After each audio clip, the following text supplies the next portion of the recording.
This was the very first time I'd actually attempted a proper digital comic, insofar as I'd actually sat down and tried to design a character with all the elements that made her a very loud individual, so that if she walked down the high street you would know that she was something out of a Marvel comic.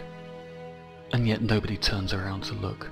It's that funny kind of Marvel comic psychology where someone is obviously some kind of superhuman something, but everybody passes them by as if they're just like anyone else. The original Siouxie Sioux was an Indian, and she utilized the first generation of clone cloth that came out, and that was Siouxie Sioux SUE, and she was a little Indian. And I sat down and started scratching my head, and I thought, well, you know, I can actually take this a stage further if I give myself some time.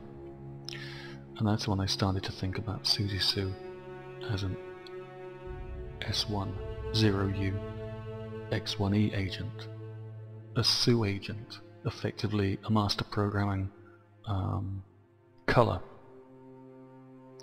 And Siouxie Sioux came about because in the second evolution of man, an organization called the Reallusion Empire was created, and they gave the G9 clone philosophy. Well, the G9s then started to question themselves. Why are we here? They didn't like the answers, so they basically picked up a war with man, and then they both fought each other and were very much on the way to polishing each other off.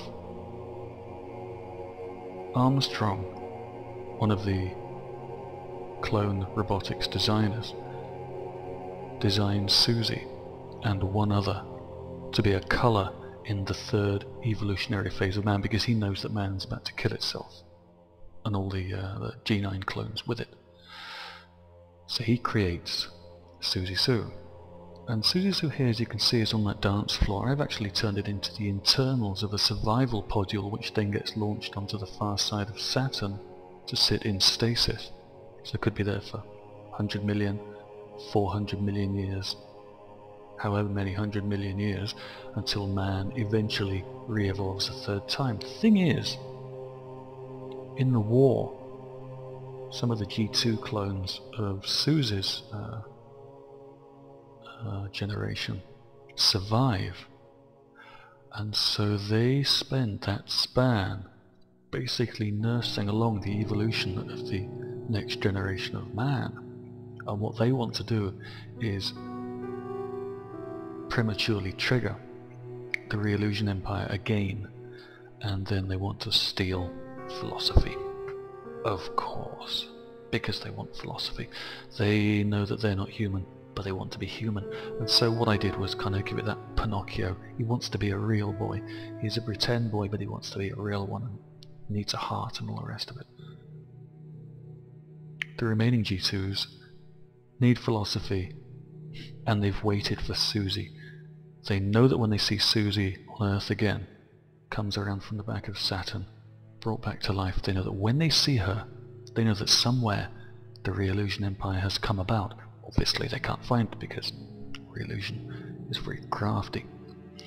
And so Paulie, I think, gave me some superhero figures: Batman, Wonder Woman, Spider-Man. And Spider-Man is just that kind of, it's that spider thing in the loud red and blue.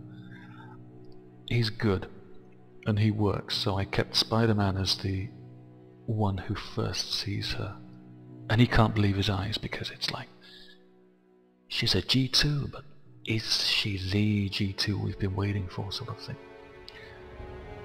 The G2s that remained on Earth played Thor and Achilles and Athena and so on and so on. And they basically, all the leaders back through our history, because we're the third generation, all the major leaders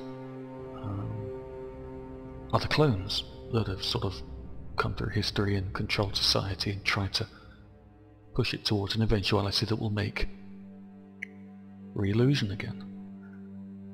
Compositionally, working on this comic, it was the first time I'd ever sat down and thought about composing a frame they're going to say something. How much are they going to say? They're going to think something maybe? How much are they going to think? Where does it go? Where does the face go? How much space do I leave? How much space do I leave for the speech balloon? What shape is the speech balloon? Does the speech balloon cover an important element of the scene? We can't have that. It mustn't cover the elements. It mustn't cover their face. It must flow from sort of upper left to lower right so that you can follow who's saying what. It's a whole new way of composing graphics. It's not like anything else.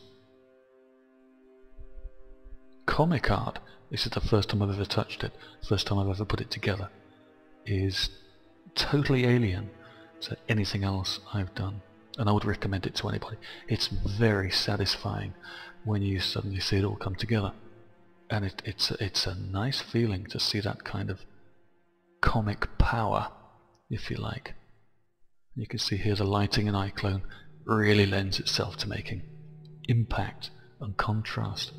In the later versions I softened down the contrast and the lighting, even though it was still hard, even though there's still a lot of shadow. I just warmed it up a little. I think the 4 issues of the comic were translated into Spanish, Italian and Filipino. This scene here is where Armstrong, her creator, sends her off into stasis and then sends her on to the far side of Saturn, hides her effectively, and one other. She's a brand new clone, effectively human, a biological computer then, and this is where she suddenly realizes that after this man has told her all about the birds and the flowers, not the birds and the bees before you start cracking jokes, and suddenly it's heartbreak.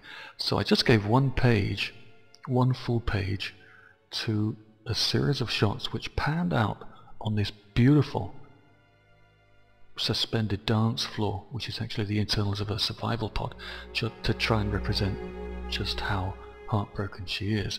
And the silence, I thought, there must be a way I can push this even further. Siouxsie knew that this was the last time she would ever see her companion and creator, and her fresh new heart shone with the agony of first loss. But she accelerated her senses far above that of any normal human, so that to Armstrong the embrace lasted just a minute or so. But to Siouxsie that minute held a heartbreak eternity of several weeks. She painted her mind's eye with all the gardens he'd once shown her, where she'd learned what the flowers were and what it was to breathe and be alive. But amidst her stifled screams of anguish and despair, so her own heart steeled over and quietly died. And Siouxsie cries for the first time. Now, she's a hard bitch, cold, hard, and her job when she comes back is to kill the Reallusion Empire, because that was the cause of the death of her creator, and that is Siouxsie's purpose. She's looking out for the G9, and when she finds Reallusion, she has to kill them before they make the G9.